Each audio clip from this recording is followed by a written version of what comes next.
Ahoy, and welcome to the Hague Tech podcast.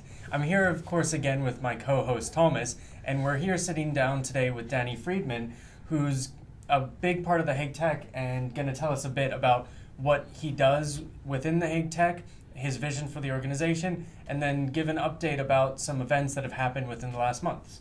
So I can just throw it over to you and absolutely ask, because I've seen you around the Hague Tech. Yes. I know you do things with the Hague Tech. Absolutely.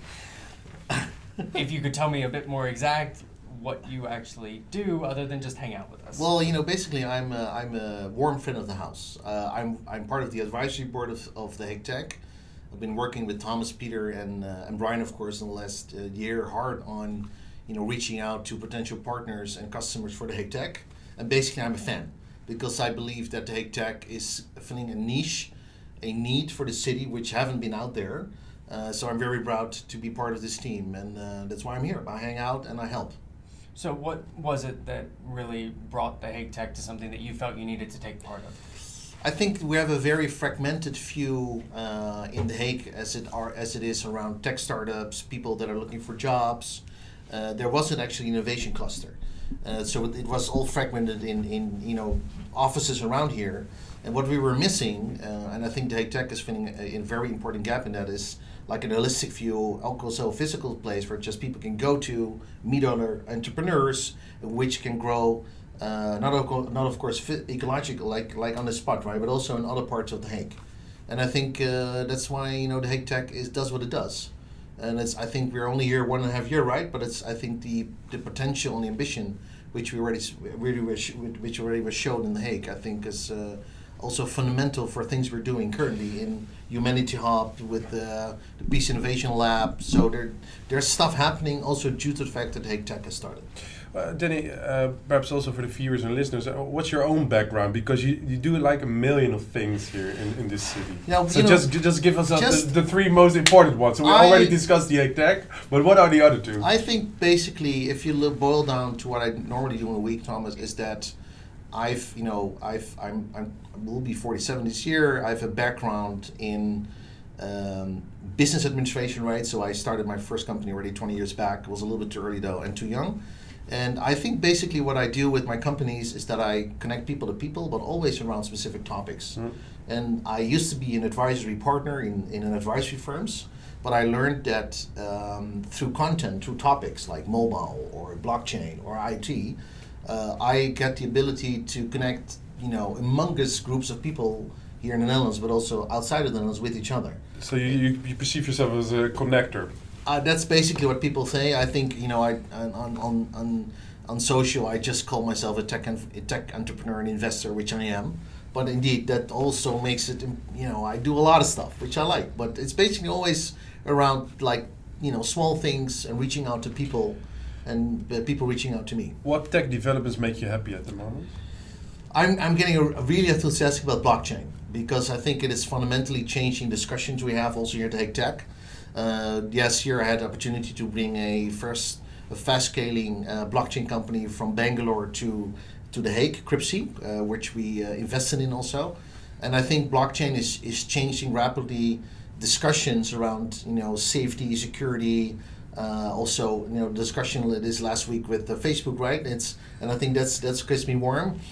And I think if you look back at Mobile Congress, right, is I think 5G, where we spoke about a lot during that week, is happening much sooner than I also hoped for. Mm. And I think 5G will be fundamental in leveraging on potential new innovations such as blockchain into things in the near future. So yeah. I'm 5G is the major takeaway of Mobile World Congress. It is.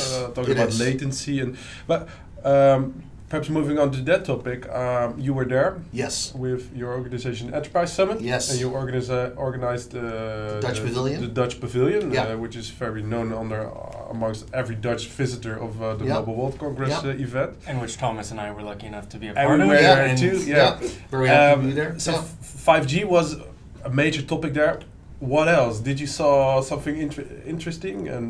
I think still, what we saw also was, of course, there were a lot of things about robotics, self-driving cars, but also and Internet of Things. I think if you narrowed it down, everything we saw was related to those kind of topics, and of course there were new introduction of phones, and there were of course large vendor that were claiming that they were the newest hottest company out there, but it all boiled down to what can we do with new 5G in context of self-driving cars. Interesting question. Do you think that Mobile World Congress managed to show what you can do with 5G? Because everybody talks about it, but it's definitely about implementation. Absolutely. I think some of the parties, yes, but I think it is still in its infancies. I think so. That also answers your question, Thomas.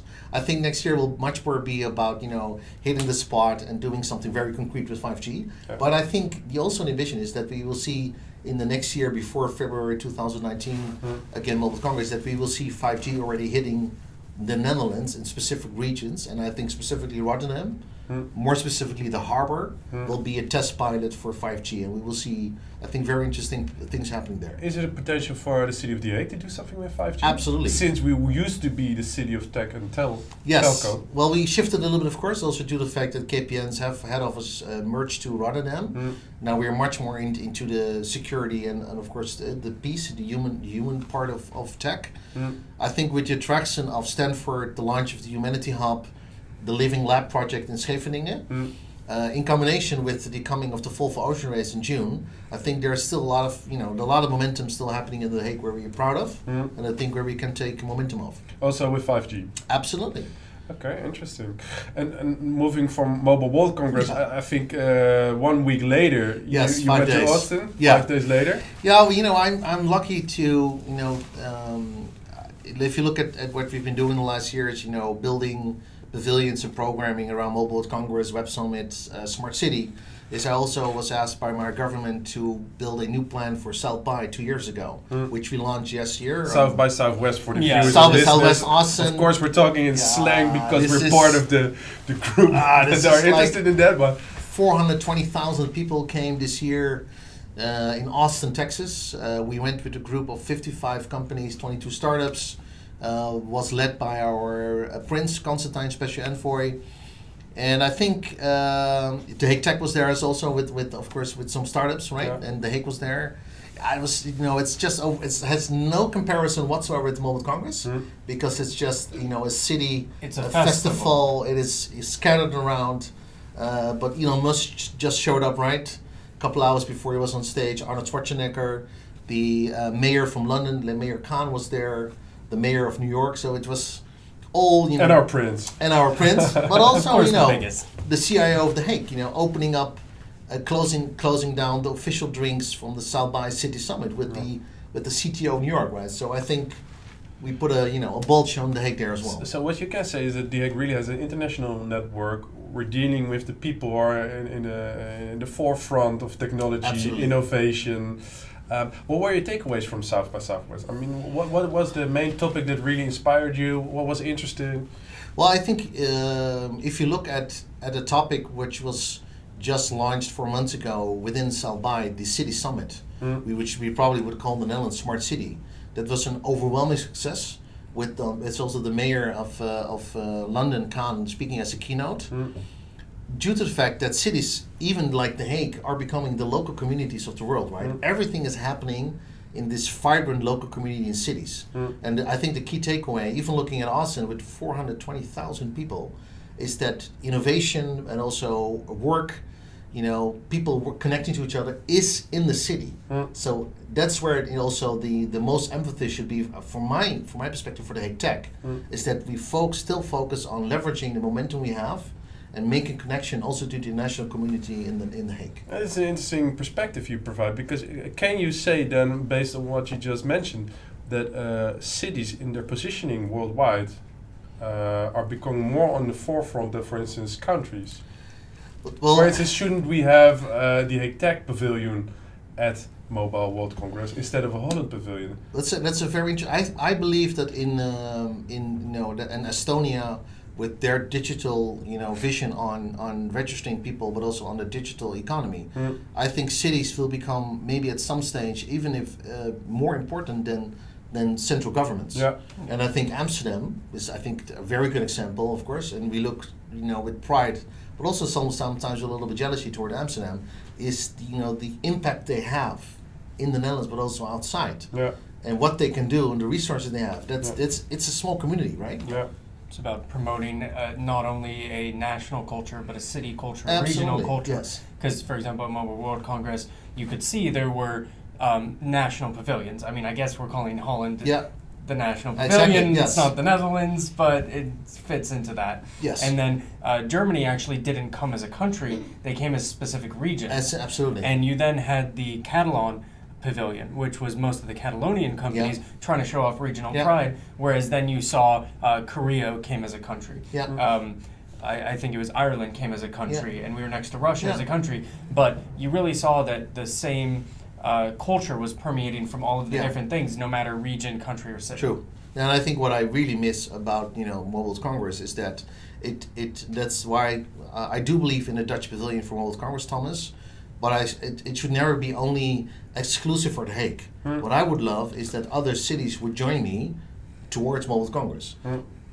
That happened for South by. So Amsterdam, Rotterdam, The Hague, they formed a pact to go with us to South by, right? The only one I really truly miss is Eindhoven because of their design principles, right? They also should have come. Yeah. So if there are viewers or listeners from Eindhoven, Absolutely. should they contact you? They Email? should absolutely contact you, Thomas, or Brian, or me.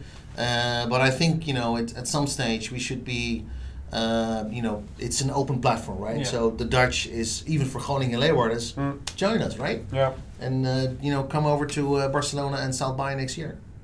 Great Yeah. takeaways, Danny. Thanks Absolutely. for sharing. Yeah, no, perfect. And thank you so much for joining You're us welcome. today. Yes.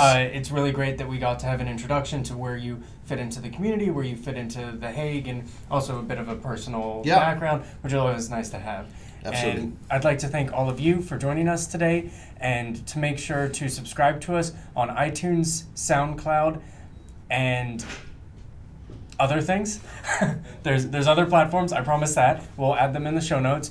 I'd also like to add that there's a lot of things that we talked about today that Danny brought up in terms of initiatives and different organizations within The Hague and within the Netherlands. And we'll make sure to add links to all of those so that you can follow along and learn about some of the stuff that we didn't have time to cover in length today.